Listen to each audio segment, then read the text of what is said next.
बिल्किस बानो एक ऐसा नाम जिसके नाम आते ही गुजरात 2002 दंगों के घाव ताज़ा हो जाते हैं। और वो बिल्किस बानो जो जिनके साथ गैंगरेप जैसी एक ख़तरनाक घटना हुई, उस वक्त वो 19 साल की थी। उनके साथ 6 लोगों को भी मार दिया गया। और उसके बाद आज सुप्रीम कोर्ट का जजमेंट आया। उस जजमेंट में जो है सरकार की तरफ से इन्हें 50 लाख रुपए और एक अकोमोडेशन और सरकारी जॉब का प्रस्ताव इनके सामने रखा गया है। इसी सिलसिले में हमने बिल्किस बानो से बात की और जानने की कोशिश की कि कैसा रहा इनका 17 साल का ये सफ़र। इस 17 साल के सफ़र में और कैसी भूमिका रही इनके जो शौहर हैं याकूब की।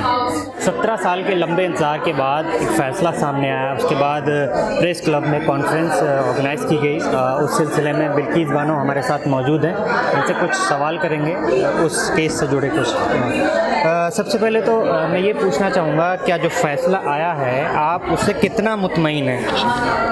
मैं जो फैसला आया है, मैंने पहली बार ये फैसला सामने सब आपने भी सुना होगा और हमने भी सुना है कि जो फैसला आया है बहुत बड़ा है और उससे मैं बहुत खुश हूँ और हमको बहुत खुशी मिली और हम अच्छे से रहेंगे, हमारे बच्चे को आगे पढ़ाएंगे और अच्छे से जिएंगे।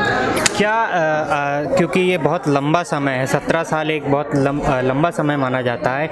इन 17 सालों के दौरान कई बार आपको जो है निराशा हाथ आई। उसके बाद क्या एक ऐसी चीज़ थी जो आपको बार बार कहती थी नहीं अभी लड़ाई बाकी है, अभी और लड़ना है?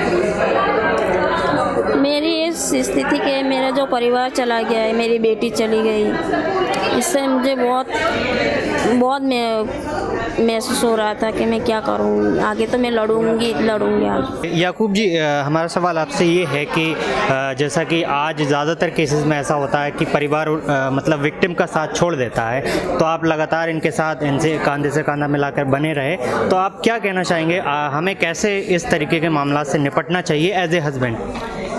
हम वो चाहते हैं कि जैसे बिल्किस जैसे हादसे के अंदर जो महिलाओं को चोट पहुंचती है, उसको साथ हादसा होता है, तो ऐसी महिलाओं के साथ चाहे किसी भी समाज का हो, चाहे मुस्लिम समाज का हो, बहुत सारे लोग ऐसे कहते हैं कि इस तरह का हादसा होता है, हस्बैंड बीवी को छोड़ देते हैं, लेकिन ये इसका हादसा होता है और एक कम्युनिटी पे हादसा होता है, तो उसके साथ खड़ा रहना और उसके साथ उसकी हिम्मत बढ़ाना देश हमारे लिए और हमारे इस्लाम के लिए भी बहुत बड़ी बात है। कोई एक ऐसी चीज़ जो आपको लग रहा है कि होना चाहिए था और वो नहीं हुआ, कुछ ऐसा लग रहा है जिसमें कुछ बाकी था? जो बाकी था तो वही 17 साल तक के अंत की लड़ाई हम चल रही थी और उसका इंतज़ार कर रहे थे। आज सुप्रीम कोर्ट ने उसका हमको जो बिल्किस के मुआवजा दे के जो बताया है, बिल्किस के साथ जो सुप्रीम कोर्ट ने जो जजमेंट दिया है उससे हम बहुत खुश हैं और अब हम आगे की ज़िंदगी हमारे चैन और सुकून परिवार के साथ गुजारना चाहते हैं बस।